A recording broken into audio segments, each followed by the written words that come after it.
Vamos a pasar ahora con el siguiente ponente de esta mesa, que es Rafael Torres. Rafa es fisioterapeuta y antropólogo, profesor titular en la Facultad de Fisioterapia de la Universidad de Valencia, director del máster en terapia manual, enfoque neuroortopédico clínico, miembro del NOI Group, presidente de la SEFID e introductor de la educación en dolor en España. La ponencia que hoy nos va a presentar se titula Narrativas de la neurociencia y su aplicación en el paciente complejo. Cuando quieras. Bueno, ya habéis conocido lo que fue y lo que es la revolución en dolor, David Butler. Hace 17 años lo conocí y cambió completamente mi forma de abordar al paciente con dolor. Estos son algunos dibujos que hacía en la pizarra, donde pintaba un cerebro, estado de ánimo y demás. Son fotos de aquella época. Tampoco hay que olvidar gente que ha contribuido mucho a que entendamos el dolor como es hoy, como Louis Gifford y, evidentemente, Lorimer Moseley, que es uno de nuestros grandes investigadores en educación en dolor. Bueno, actualmente la educación en dolor ya es algo que tiene historia, más de 15 años de educación en dolor. De hecho, y este es un artículo de Cormack, estamos creando una nueva generación de profesionales, fundamentalmente fisioterapeutas, que se están convirtiendo en educadores en dolor. Bueno, el libro ya se ha conocido, pero tampoco hay que olvidar otras aportaciones de Lorimer o de Arturo Goicoechea o de Carlos López. Bueno, y esto es un poquito de publicidad también, pero en fin. Pero el problema, y ha estado muy bien expuesto esta mañana, es que el paciente con dolor, sobre todo si tiene un dolor complejo, es un paciente, como dice la palabra, muy complejo. Muchos compañeros nuestros, somos muchos fisioterapeutas en España, dicen, bueno, esto del dolor es muy complicado. Y además yo veo a deportistas, yo no veo a gente con dolor. Si no me dedico a pacientes con dolor crónico, eso del dolor no me interesa. Y es lo que yo hago, yo digo, una conversación de besugos. Nos viene el paciente y nos dice, tengo dolor, tengo dolor, tengo dolor, y el fisioterapeuta está pensando en qué lesión hay, si es la fascia, si es la articulación. O sea, no estamos entendiendo. El paciente está hablándonos de dolor y nosotros estamos pensando en otra cosa, no estamos entendiendo el lenguaje. Y además, que el analfabetismo en dolor, que es lo que estamos viviendo en nuestra sociedad, es una auténtica esclavitud. Pensar en cuantísimos pacientes acaban mal, y es así, es el término, acaban mal, porque no se sabe manejar su dolor. Ejemplos de analfabetismo, el dolor está en los tejidos. Proponer propuestas mecanicistas, el fisioterapeuta o el terapeuta enganchado al tejido, y desconocer el gran modelo, el nuevo abordaje del dolor, que es entender el paradigma biopsicosocial y los cambios en la neuroplasticidad central. Entonces, ¿cuándo está indicada la educación en dolor? Siempre, siempre. Ahora, si queremos dar un programa de educación en dolor a un paciente complejo, pues sobre todo si el paciente tiene un dolor sin una fuente nociceptiva relevante o en cualquier tipo de dolor cuando muestre una amplificación de los síntomas o cuando sus creencias o conductas vayan a determinar una cronificación del dolor. Eso es cuando hay que utilizar todos los recursos educativos en el paciente con dolor. Y finalmente, ¿dónde está el dolor? ¿Está en los huesos? ¿Es psicológico? ¿Está en el cerebro? No. El dolor está en la persona. Pero ahora en esta ponencia os voy a contar cómo podemos utilizar narrativas, metáforas del cerebro para educar al paciente con dolor. Por tanto, vamos a ser meriológicos, como si el dolor estuviera en el cerebro, y hoy en día que sabemos que el cerebro está en algún sitio, pero tampoco sabemos si está en el cerebro, y cómo utilizando la falacia meriológica podemos educar a nuestro paciente con dolor. Algunos mensajes. La verdad acerca del dolor. El dolor no es daño, sino evitar daño. Y esta es una historia conocida de una niña con una insensibilidad congénita al dolor, que como no tenía dolor, se lesionó gravemente el ojo y se lo tuvieron que amputar. Tuvieron que retirarle todos los dientes porque cuando era pequeña se mordía el brazo y como no le dolía, se hacía lesiones graves. Pero además es que el dolor depende del grado de excitabilidad del sistema nervioso, no solo del evento que ocurra. Y además es que la nocicepción no significa dolor. Yo os garantizo que este señor que está corriendo y huyendo, en ese momento no tiene absolutamente ningún dolor. Y entonces voy a poner un pequeñito vídeo. A ver si todo nos funciona bien.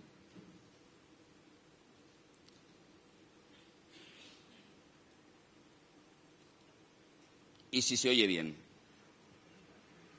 Esto fue una historia que 4 amigos salieron de una discoteca, eran italianos, y había un chico que estaba de copiloto que iba con el brazo fuera. Se dio cuenta que se dio un golpe, pero no se fijó ni nada, y continuaron. Y pasado 2 kilómetros tuvieron un control de la Guardia Civil. La Guardia Civil empezó a pedir los carnets para preguntarles qué hacían y todo eso, y se fijaron que el copiloto, el chico, pues le faltaba toda la parte del brazo. El chico no se había dado cuenta, empezaron Le dijeron, ¿sabes que no tienes brazo? ¿Te has fijado que te falta una parte del brazo? Pues no. Entonces vieron la situación, lo enviaron a Palma y nada, y empezaron a buscar el brazo y lo encontraron 2 kilómetros hacia atrás. Y el brazo estaba pues como todo cortado, de cuajo. Intentaron recuperarlo, lo llevaron también a Palma, pero ya fue demasiado tarde y perdió totalmente el brazo. Es una buena historia, ¿no? ¿Vale? Os presento el brazo. Ahí está. No, realmente ese era su brazo, que le encontraron 2 kilómetros más atrás. Esto es un estudio del grupo de Candy McCabe, que está con nosotros. 3 pacientes con una amputación, con artritis reumatoide. Tenían los mismos síntomas de rigidez y dolor en la pierna que no tenían.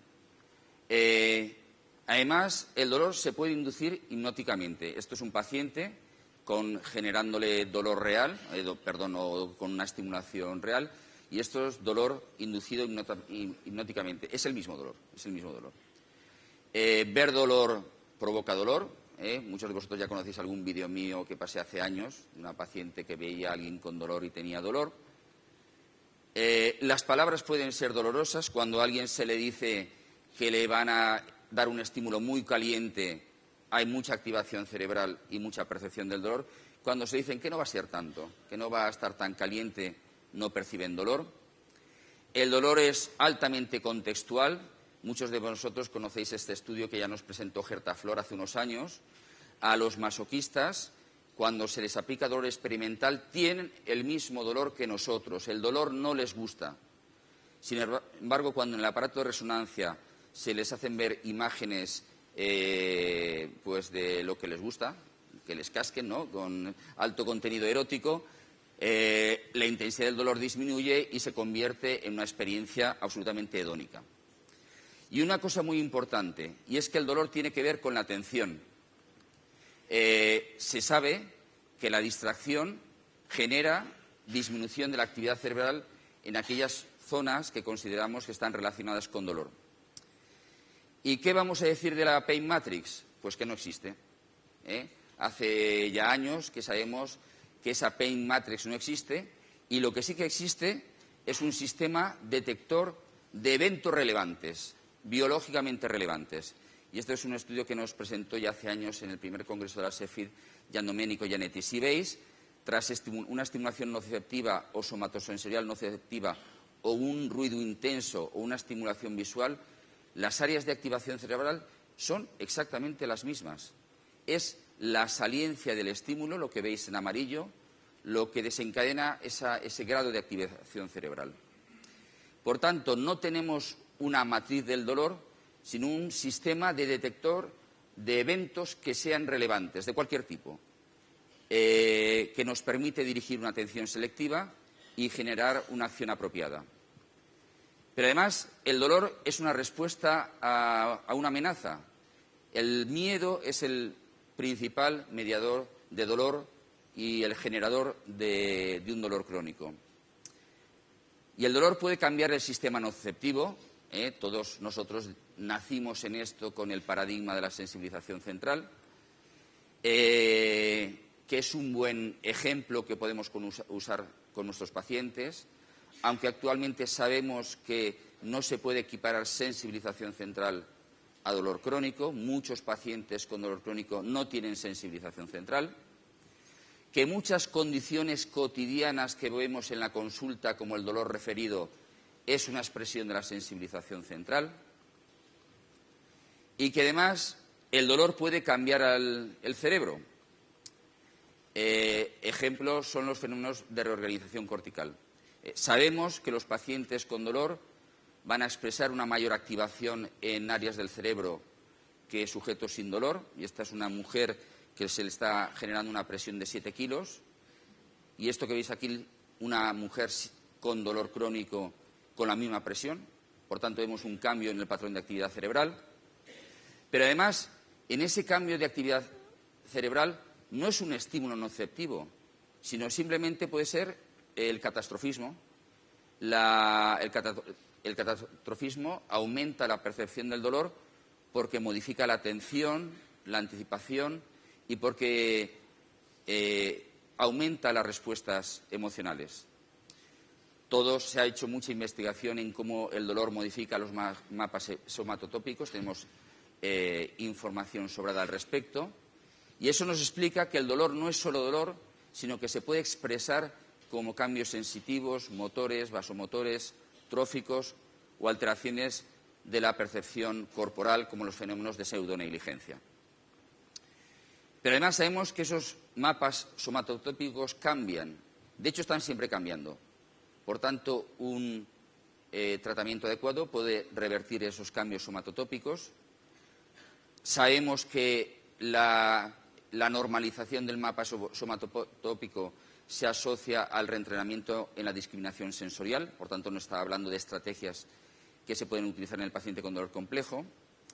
Pero lo que os quiero ahora introducir, y es que el dolor agudo no es lo mismo en el cerebro que el dolor crónico. Cuando sujetos con dolor crónico se les hace una estimulación experimental, va a aparecer actividad en aquellas áreas clásicas que hemos dicho que son las áreas de dolor, pero ese dolor agudo que inducimos experimentalmente no tiene nada que ver con el dolor espontáneo que expresan los pacientes con dolor crónico. ¿Y qué sabemos que es el dolor crónico? Pues que hay un cambio en las áreas de activación cerebral a aquellas más implicadas en el procesamiento emocional. Además, quiero poner una cuña antes de seguir, y es que hay que recordar que el dolor es conducta, fundamentalmente conductas de miedo-evitación o cualquier tipo de conducta. Pero además que el dolor es una respuesta multisistémica que modifica nuestro sistema neuroendocrino y inmune, puede generar respuestas de enfermedad, alteraciones de las funciones cognitivas. Por tanto, el dolor es algo mucho más complejo. Y que además el dolor crónico hay que entenderlo como una memoria. Y esto es un artículo que los que me conocéis ya, me habréis visto sacar muchas veces. El dolor es la persistencia de una memoria o la incapacidad para eliminar una memoria cuando ya se ha generado. ¿Y qué es eso de memoria? Pues sabemos que hay memorias no asociativas, como son la habituación y la sensibilización. La sensibilización puede aumentar y activar nuevas sinapsis, serían cambios funcionales, pero también puede generar nuevas sinapsis, y es decir, cambios estructurales. Pero el cerebro, nuestras neuronas son absolutamente plásticas y todos los días estamos removiendo sinapsis, estamos modificando nuestros cambios estructurales. Pero además de estos fenómenos sencillos, simples de memoria, tenemos memorias más complejas, como el aprendizaje asociativo, Hebbiano, condicionamiento clásico, operante, el aprender el dolor viendo las respuestas de tus padres cuando tienes dolor, o viendo lo que la gente hace cuando tiene dolor, o escuchando la radio o viendo la tele. Y aquí os pongo un ejemplo de memoria. Este es un estudio de 2 casos. Os voy a contar el caso de un paciente que se despertó durante la anestesia. Se despertó durante la anestesia, pero no podía moverse. Intentaba decirle al anestesista que se había despertado, pero no consiguió que se enteraran. Notó perfectamente cuando lo intubaban la sensación terrible del tubo que le entraba y estuvo despierto toda la cirugía. Meses más, no tuvo ningún dolor inicial. Meses más tarde acude al hospital y entra en un ascensor. Y en ese momento entra una enfermera vestida de azul. Mira a la enfermera y de repente empieza a experimentar exactamente el mismo dolor durante la intubación que tuvo en el quirófano. Bueno, se tiró al suelo muerto de dolor.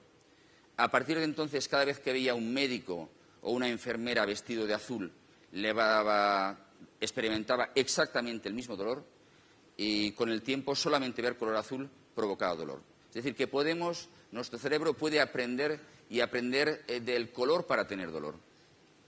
Y os voy a poner otro vídeo. Con todo tengo aquí que me dirá cuándo me tengo que callar, ¿eh? Y como no tengo las gafas, a ver si lo...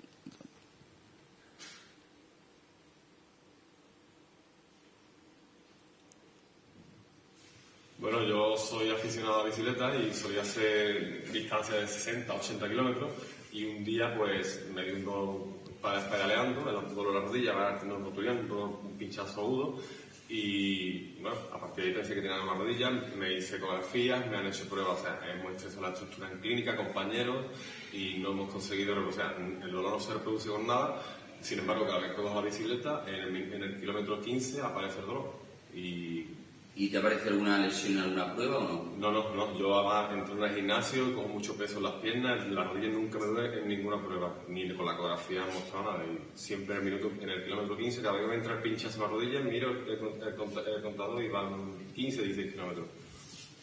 Bueno, como veis, este chico ha memorizado que lo que debe doler es el kilómetro 15. Bueno, otro vídeo os voy a poner.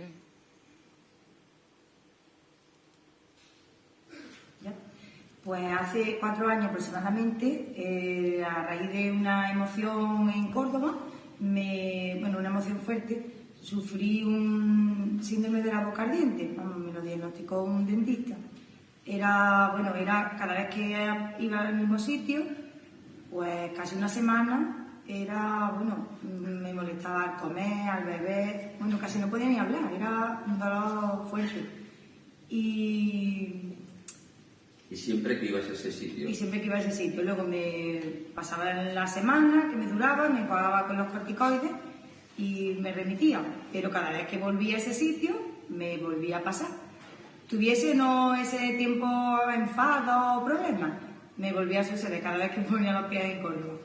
A raíz de la primera parte del curso de dolor crónico, pues al otro fin de semana volví a Córdoba y ya no me pasó.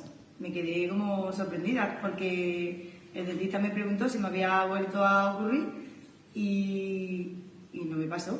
O sea, no. Como habéis visto, la historia del paciente es brutal, ¿eh? Un síndrome de boca ardiente severísimo que se le provocó por un disgusto, ya había recibido todo tipo de medicación y seguía con un dolor severo y además absolutamente contextual. La ciudad de Córdoba le provocaba el dolor, tal cual. Pero como veis se puede invertir esa memoria dolorosa.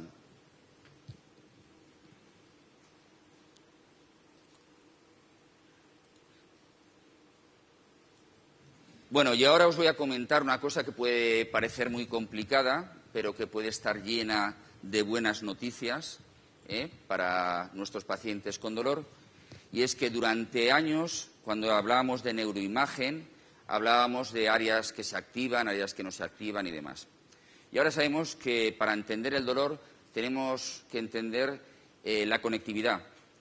El dolor no se produce, ni ninguna experiencia humana se produce en ninguna parte del cerebro, sino por la relación entre áreas cerebrales y siguiendo el principio de conectividad.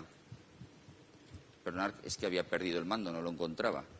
Pero antes os voy a contar una cosa. Este estudio a mí me impresionó. Es un estudio hecho por Bani Abkarian, y entonces cogió pacientes con dolor crónico severo continuado, que ellos reportaban que el dolor lo tenían de forma continuada, con lo cual empezó a haber actividad en áreas cerebrales relacionadas con dolor, y la sorpresa fue máxima porque la percepción del dolor es algo absolutamente cambiante, en escalas de segundos o minutos. ¿Eso qué quiere decir? Que el dolor lo tenemos unos segundos, desaparece, vuelve a aparecer. Es decir, es algo absolutamente maleable, fluctuable. Tanto es así que tuvo que inventar un cacharro, que es el fingerómetro, para poder correlacionar cuando el paciente tenía dolor y la actividad en esas áreas cerebrales. Por tanto, el dolor es algo que está sucediendo en el cerebro, su intensidad jamás es la misma y está continuamente cambiando. Y entonces,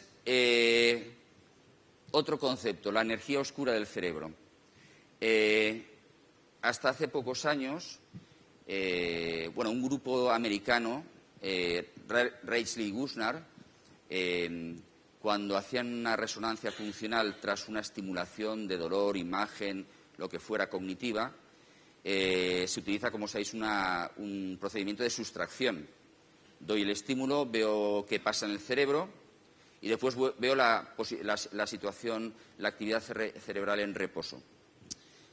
Estos investigadores empezaron a decir, las mismas áreas, cuando estamos en reposo, eso que vemos que parece ruido cerebral, de actividad cerebral, en realidad es la activación consistente de unas áreas del cerebro. Y además son siempre las mismas, independientemente de que la tarea previa sea una tarea cognitiva, sea un estímulo somatosensorial. Y fue cuando se descubrió la red por defecto. Y hoy sabemos que la red por defecto forma parte del 50% de nuestra vida. ¿Cuál sería la mejor forma de describir la red por defecto o cuando está activa la red por defecto? Cuando uno está empanado. Y sabemos que el 50% de nuestra vida vivimos empanados. ¿Y eso qué quiere decir? Que tenemos dos redes antitéticas. Por eso se llama la red por defecto. Nuestra red atencional o también la red ejecutiva, cuando estamos prestando atención a algo que está ocurriendo fuera, en el entorno, cuando estamos leyendo, cuando estamos estudiando, cuando estamos viendo una película, estamos en red atencional, cuando estamos escuchando a alguien, estamos en red atencional, pero frecuentemente, continuamente, estamos desconectando a red por defecto. ¿Y qué hacemos en red por defecto? Pues hacemos mind wandering, hacemos paseos mentales, proyectamos acciones futuras, decidimos dónde vamos a pasar las vacaciones, recordando lo que nos pasó o simplemente haciendo paseos en nuestra cabeza. ¿Eso qué quiere decir? Eso es algo que es tremendamente importante porque hoy en día sabemos que la solución de un paciente con dolor crónico depende de la flexibilidad de su cerebro para salir de red atencional, pasar a red por defecto y viceversa. Y eso es lo que os quiero contar. Además sabemos que la mayor parte de la energía del cerebro es utilizada en esta energía oscura, en esta acción de conectividad cerebral. De hecho, hoy en día se empieza a hablar de conectoma del dolor, que es la firma espaciotemporal de esas redes de comunicación que finalmente integran todos los aspectos cognitivos, afectivos y sensorimotores de cualquier experiencia humana, y en concreto del dolor. Y esa conectividad se puede analizar con estudios de conectividad funcional, donde vemos la coactivación de diferentes áreas del cerebro en un momento específico, aunque no exista una conexión axonal directa. O bien también se puede estudiar la conectividad estructural con técnicas como de tractografía o de tensión-difusión. Entonces, ¿qué nos están diciendo los estudios últimamente de conectividad y dolor? Pues que la conectividad de nuestro cerebro cambia y está sometida a continuo cambio. De hecho, uno de los primeros estudios que se hizo sobre la activación de red por defecto es este de Balicki, que vieron que los pacientes con dolor crónico están enganchados en su red por defecto, diríamos, están continuamente evocando la mirada sobre sí mismo y su dolor, y son incapaces de pasar a red atencional.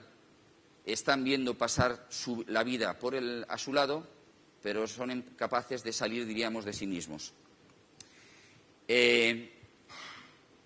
Y lo que es importante, dolor es consciencia, es una propiedad emergente de la consciencia. Y el dolor siempre remite a una interpretación o a un significado. ¿Y qué sabemos? Pues que un cerebro normal está continuamente pasando de red ejecutiva o red atencional a red por defecto. Y un sujeto sin dolor tiene esta flexibilidad para pasar de un sitio a otro. ¿Y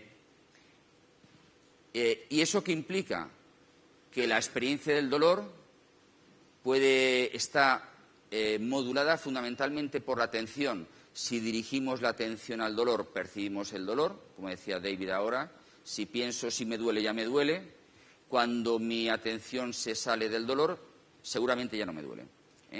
Y esa experiencia del dolor es modulada por la competencia entre estímulos que ocurran en el momento, por procesos mentales que impliquen la atención directa, los pensamientos, el pensamiento sobre qué es lo que tengo y me pasa, o el contexto, que pueden modificar eso que hemos llamado antes como la relevancia o la saliencia de la situación en el momento.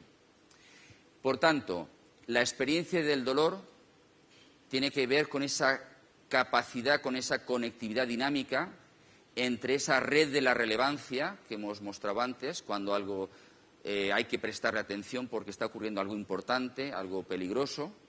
Tiene que ver con nuestro sistema antinociceptivo, con nuestra red por defecto que nos hace salirnos de lo que está ocurriendo en ese momento en el entorno y, evidentemente, con nuestras redes cognitivas. Todo lo que da la relevancia, todo lo que implica relevancia, implica activación de nuestro sistema del dolor. Todo lo que implica no peligro, no relevancia, nos permite pasar a red por defecto con facilidad y nos permite también activar nuestra red antinociceptiva. De hecho, muchos estudios están mostrando que la capacidad de un paciente para hacer esos paseos por el cerebro, su flexibilidad para dejar de estar enganchado en el dolor, atendiendo hacia el dolor, hace que esos pacientes tengan menos dolor. Por tanto, y a modo de resumen, la percepción del dolor tiene que ver con la atención y la atención tiene que ver con la saliencia, con un fenómeno top-down, con la saliencia del estímulo, la relevancia del estímulo, que tiene que ver con la capacidad de ese estímulo para captar nuestra atención. Por ejemplo, si es novedoso o implica que es peligroso para nuestra integridad fisiológica, pero también ciertamente tiene que ver con un fenómeno top-down, con un fenómeno que tiene que ver con lo que pensemos con respecto a lo que tenemos, la relevancia que le demos si pensamos que tenemos algo grave, que el dolor no se puede curar porque nos han dicho que el dolor crónico no se cura, etcétera. Por tanto, ¿cómo podríamos desenganchar este conectoma del dolor? Tal vez entrenando nuestra habilidad para desenganchar la atención del dolor. Por ejemplo, los paradigmas de la distracción, de la realidad virtual, o que el paciente, utilizar estrategias donde el paciente no focalice la atención en su dolor, sino en otras percepciones somatosensoriales. Por tanto, ahí tiene un papel importante la reeducación somatosensorial. Por ejemplo, se plantea que el efecto de la mindfulness se debe a que el paciente aprende a hacer este paseo mental fuera del dolor. Pero sabemos claramente que esfuerzos atencionales para no prestar atención al dolor llaman al dolor. Por tanto, cualquier esfuerzo que el paciente haga o que hagamos para no querer tener dolor todavía agrava más el dolor. Por tanto, sabemos además que la atención está determinada por el significado y la interpretación que damos a la experiencia del dolor. Por tanto, intervenciones dirigidas a cambiar sus creencias acerca del dolor, como lo que estamos haciendo con Explicando el Dolor, pueden también desenganchar al paciente de ese dolor. Por tanto, ¿por qué? Porque el dolor tiene que ver con el significado, y el significado es aprendizaje en la familia, en la cultura, etcétera. Y atención no solamente implica tener más o menos dolor, sino implica emociones, implica hipervigilancia, expectación y, evidentemente, conductas de miedo o conductas de evitación. Y os voy a poner uno de los últimos vídeos.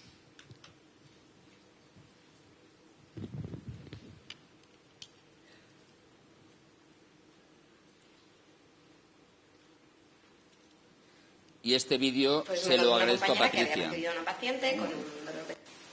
Me contó una compañera que había recibido a una paciente con un dolor de cuello severo, enfermera, muy incapacitante el dolor, y muy limitados todos los movimientos. Había llegado un momento que todos los movimientos le dolían y no tenía había perdido muchísima movilidad.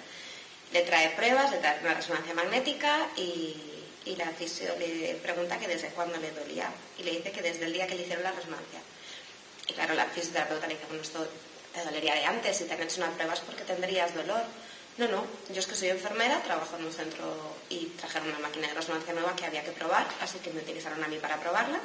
Y cuando salió la imagen de la prueba, el médico me dijo que estaba mal, que tenía, pues creo que recordar que alguna protusión y degeneración, algo de artrosis y tal, y a partir de ahí empezó a evolucionar el cuadro. Y la chica, cuando llegó a la consulta, pues llevaba como 2 o 3 meses, el dolor había ido en aumento y la limitación de la movilidad había ido en aumento también progresivo. ¿Qué os parece el vídeo, O sea, cómo lo que le decimos a un paciente puede ser el máximo generador de dolor. Por tanto, ¿cuál es la conclusión? El verdadero enemigo del paciente con dolor crónico son sus creencias acerca del dolor. Ese es el verdadero enemigo. Por tanto, ya lo hemos visto, la nueva definición. El dolor existe cuando existe una evidencia creíble de que hay peligro y es mayor que la evidencia creíble de seguridad. Por tanto, existe hoy en día paradigmas que justifican las estrategias de explicar el dolor. Y además tenemos estudios, esto nos lo presentó Katia Wig hace unos años, cómo los factores cognitivos pueden modular la actividad en áreas del córtex prefrontal. Hace años sabíamos que la analgesia inducida por placebo tenía que ver con la actividad de la corteza prefrontal dorsolateral, pero como ha mostrado Katia Wig, la reinterpretación del dolor y su significado emocional es capaz de disminuir la percepción del dolor, y eso parece que está relacionado con la activación de otra área de la corteza prefrontal, como es en este caso la ventrolateral.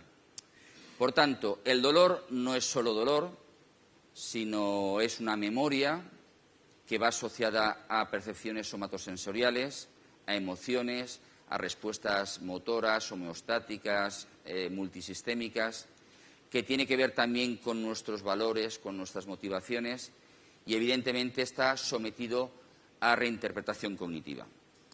Por tanto, ¿cómo puede explicar el dolor, modificar el dolor del paciente?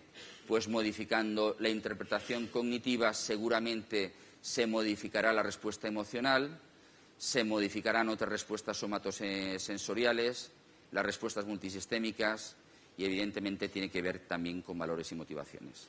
Y os voy a poner ya el último vídeo.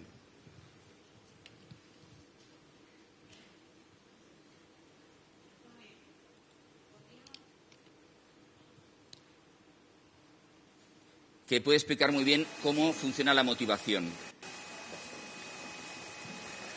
Una vez me vino un paciente a la consulta que refería a un dolor en la rodilla, y él asociaba este dolor a una época en la que tuvo una relación con una pareja un poco turbulenta.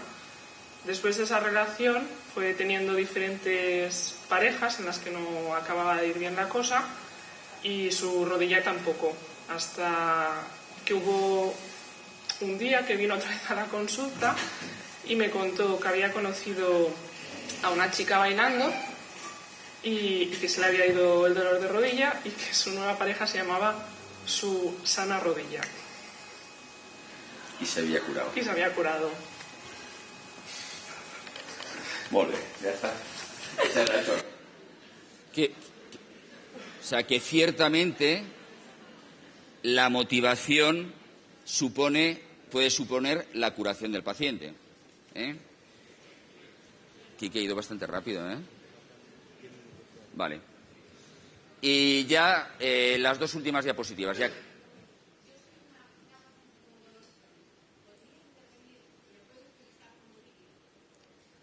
Bien, cuando quieras. ¿Qué quieres con...? Sí. Sí. Sí, sí. Nada, no te preocupes. No te preocupes. No. Cuando acabe la exposición, si quieres. Lo único que quiero que entiendas es que el dolor crónico de todos los pacientes es real. De hecho, yo me dedico actualmente a más pacientes con dolor pélvico crónico que a ninguna otra cosa. Y, de hecho, en estos momentos estamos llevando a cabo 2 proyectos de investigación. El primero es un estudio sobre aspectos psicosociales y sensibilización central en mujeres con dolor crónico severo. Llevamos más de 150 mujeres vistas. Y, de hecho, ahora vamos a empezar un estudio de neuroimagen para ver cómo puede modificarse la actividad cerebral, utilizando el paradigma de estado de reposo, de resting state, cómo se puede generar cambios en la conectividad cerebral en mujeres con dolor crónico. Y vamos a utilizar técnicas de neuroimagen. Por tanto, yo me creo el dolor crónico de mis pacientes con dolor pélvico crónico. Y voy a acabar con la charla. El dolor es una memoria. Por tanto, se puede olvidar. Es una memoria autorreflexiva. Es continua, es absolutamente dinámica. Se enciende, se apaga. Nos empanamos del dolor, volvemos al dolor. Puede cambiar, por supuesto que puede cambiar. El dolor crónico puede desaparecer. Cambiará si cambiamos el significado del dolor. Y no pensamos y empezamos a aprender que realmente es una respuesta biológica que ha generado nuestro cerebro, pero que es incoherente y es maladaptativa y nos daña. Por tanto, explicar el dolor es de las estrategias más potentes para curar dolor. Si nos focalizamos en conseguir una vida significativa, en aquello que tiene sentido, y ciertamente si nos exponemos al movimiento, al tacto, a la carga, al contexto. Por tanto, concluyo, la educación en biología del dolor puede ser una de las estrategias más potentes para muchos pacientes con dolor crónico. La educación en dolor es inútil si no se asocia a una modificación en las conductas. Por tanto, el tratamiento debe también dirigirse a las conductas de miedo-evitación o de intolerancia a la actividad. Y el dolor es multidimensional. Por tanto, debemos incluir múltiples aspectos, múltiples dimensiones en la evaluación y el tratamiento del paciente con dolor. Y nada, muchas gracias por vuestra atención.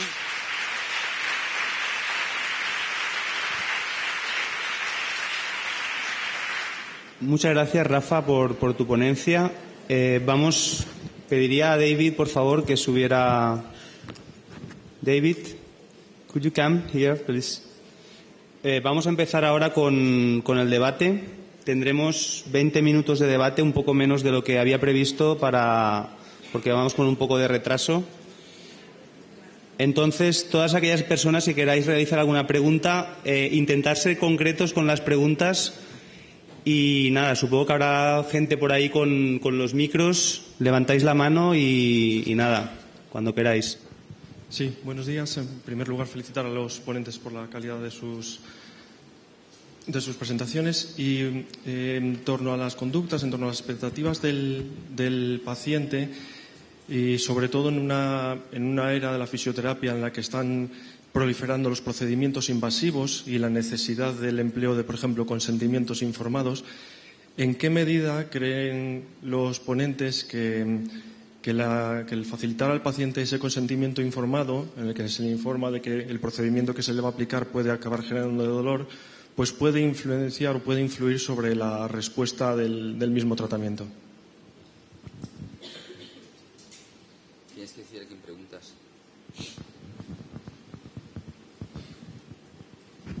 No, que tiene que decir. Sí, a Rafa, por ejemplo. Rafa. El consentimiento informado. Hombre, evidentemente tenemos que entender que va a ser una obligación hacer un consentimiento informado a nuestros pacientes, sobre todo si hacemos algún tipo de tratamiento intervencionista. Y a lo mejor eso puede generar expectativas de dolor en el paciente. Claro, con todo estamos en un foro donde a lo que nosotros nos interesa es tratar el paciente con dolor. Por tanto, nuestras estrategias no suelen ser con dolor.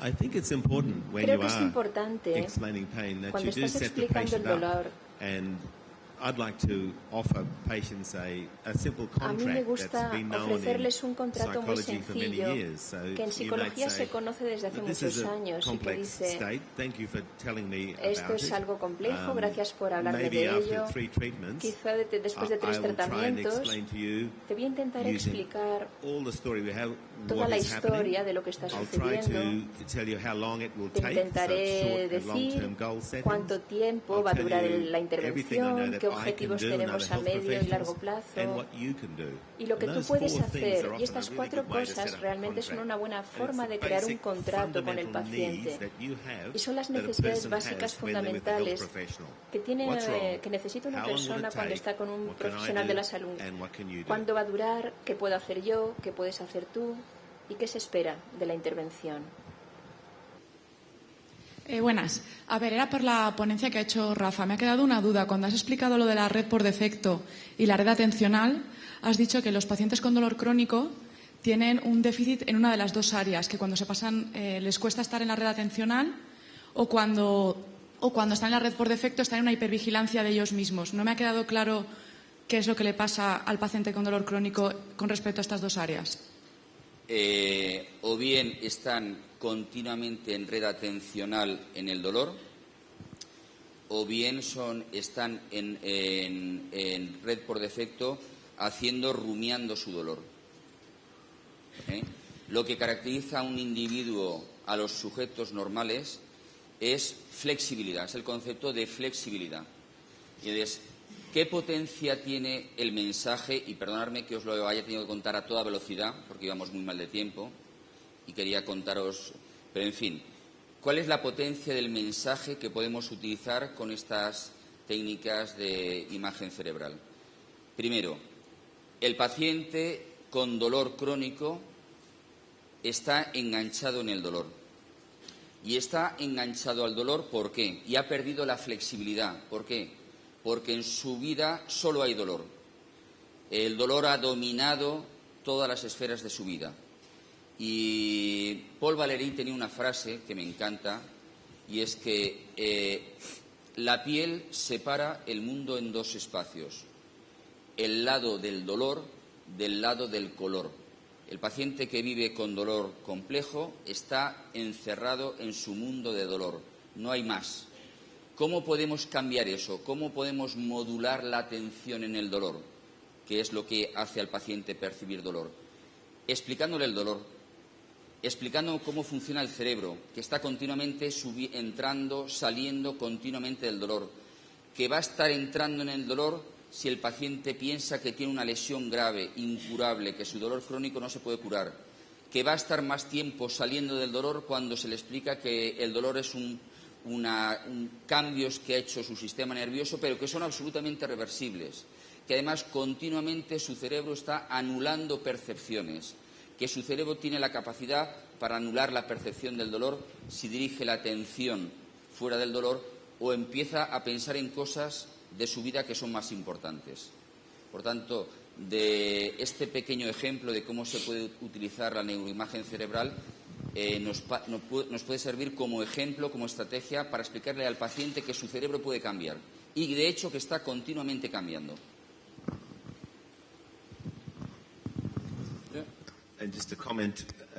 Quiero comentar también la historia que yo utilizaría,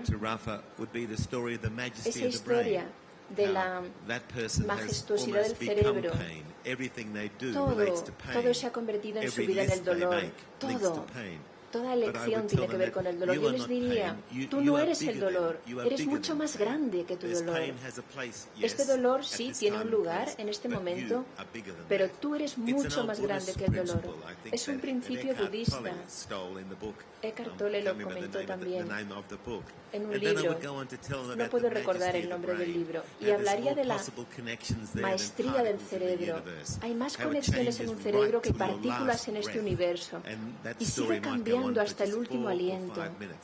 Y yo le cuento durante 4 o 5 minutos la belleza de ese órgano maestro, de ese órgano que tantas posibilidades tiene. Tú eres mucho más grande que tu dolor. Como en el programa pone debate, yo creo que me la voy a jugar, a lo mejor a plantear esta pregunta en este foro, pero no sé, desde mi más profunda ignorancia creo que a lo mejor es interesante verterlo. ¿Hasta qué punto el tema de la educación del dolor es competencia del fisioterapeuta o competencia del psicólogo, o la diferenciación de los dos papeles, o si nos podéis hablar un poquito los que sabéis más sobre este tema, pues os lo agradecería.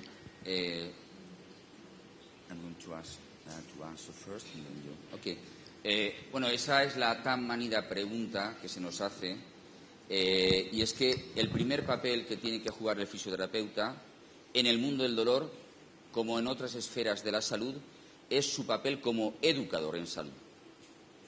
Por tanto, si eso forma parte de nuestro currículum, somos educadores en la salud, como lo deben ser el resto de profesionales de la salud. Y de lo que hay que educar, sobre todo dado la gravedad del problema, es educar en dolor. Por tanto, entra dentro de nuestras competencias.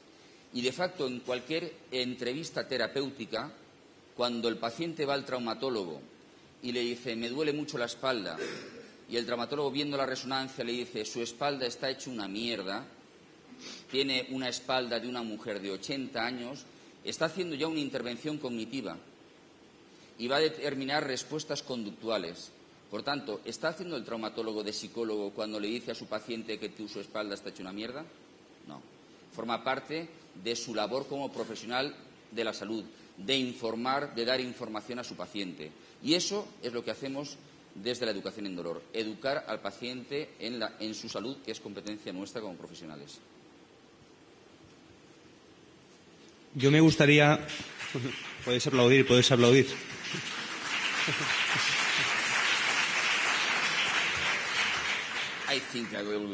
Yo tengo una pregunta para los dos ponentes, ya que tenemos aquí a dos expertos en el tema de la educación en dolor.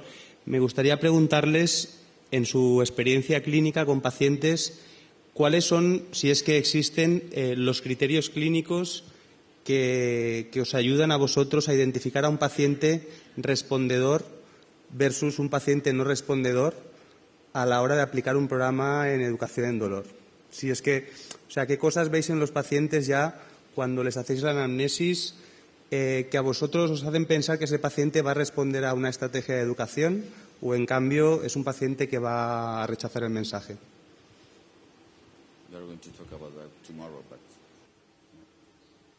Wonderful question. Qué pregunta más bonita. Es una pregunta maravillosa. Hablaremos más de ello mañana. Pero debo deciros que en los resultados de Explicando el Dolor no sabemos que la persona más ansiosa va a responder de una forma diferente. A todo el mundo le damos una oportunidad. Todo el mundo tiene una oportunidad. En la intervención clínica, sin embargo, todos los profesionales de la salud tendrán que hacer una valoración estándar y dentro de esa valoración vas a tener la mayor parte de las pistas de si alguien va o no a progresar. También añadiríamos lo que llamamos una valoración, una evaluación de explicando el dolor. Cosas como, por ejemplo, ¿quieres saber algo del dolor? ¿Quieres saber un poquito más de la ciencia? Hay gente a la que le aterroriza la ciencia porque suspendieron en el colegio, odiaban disecar una rana en su clase y no les decimos os vamos a dar educación o enseñanza, sino información. ¿Tienes acceso a un ordenador, por ejemplo? ¿De dónde te llega la información? También les preguntamos qué tipo de ideas equivocadas que pueden tener. Por ejemplo, si va a ser simplemente llenar algunos huecos o si el paciente tiene unos marcos más profundos en los que quiere más información o si tiene un marco emergente. A lo mejor ya ni siquiera tengo que ayudarle a entender los conceptos de emergencia. Por ejemplo, le digo, ¿de dónde te llega a ti la información sobre este tema? Porque si no vas a competir con este paciente, por lo menos de forma inicial.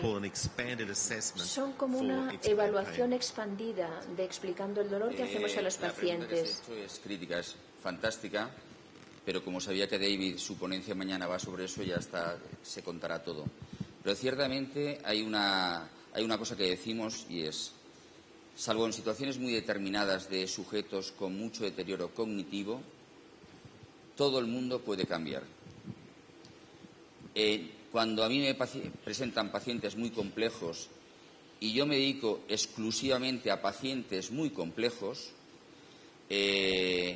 hace años discutí el tema con Paul Watson y me contaba, pues mira, ahí está la escala, tal otra escala, pero él me decía, en realidad no sabemos si sirven o no sirven.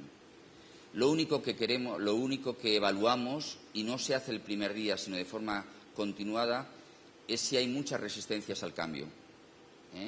Porque si no hay resistencia al cambio, y puede haber mucha al inicio y después ninguna, depende del mensaje que transmitamos, el paciente puede cambiar, independientemente de si lleva 20 años con dolor o solamente lleva un año. Por tanto, educar es tremendamente potente. Es un derecho de nuestros pacientes que les eduquemos adecuadamente en el dolor. Y una última coletilla. Educar en dolor no es fácil, requiere un adiestramiento suficiente, no basta con leerse un libro.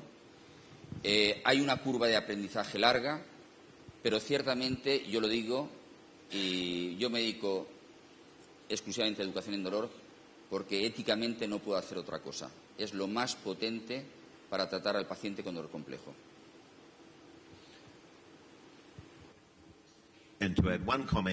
Y un comentario más. Los datos son de que los pacientes lo acaban comprendiendo. La mayor parte de la gente nos dice, no, mi paciente no lo va a entender, pero tú te puedes adaptar al paciente. Y los datos es, la gente lo comprende. Pero hay como un hueco entre que la gente realmente lo entiende, pero los profesionales de la salud a veces no se atreven a hacerlo. Se puede hacer en muchos entornos. Por ejemplo, tengo un colega que trabaja con aborígenes australianos con dolor crónico. Ellos se sientan en la arena y ella dibuja el cerebro en la arena. Hay gente que no puede leer, pero ella se sienta con ellos en la arena y dibuja el cerebro en la arena y se adapta a ellos, a su cultura. Vale, ¿alguna pregunta más? Hay dos preguntas aquí.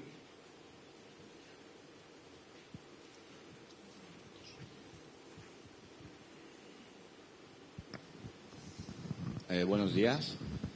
David ha hecho referencia al presidente Trump como un DIM.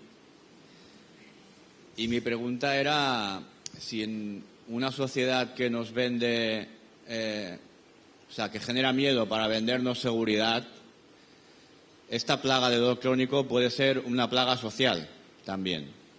¿Qué piensa David de esto? I agree. Estoy de acuerdo. Cuando exploras los DIMS y los SIMS que tiene una persona en particular, de algunos no podemos hacer nada, pero lo que sí que podemos hacer es hacer consciente a la gente de que su estado de dolor está dirigido por muchas otras cosas, y simplemente ser consciente de eso también les ayuda a estas personas. Mañana yo hablaré de cambio cultural y dolor, como el dolor es cultura. Bueno, vamos a hacer por cuestiones de tiempo una última pregunta.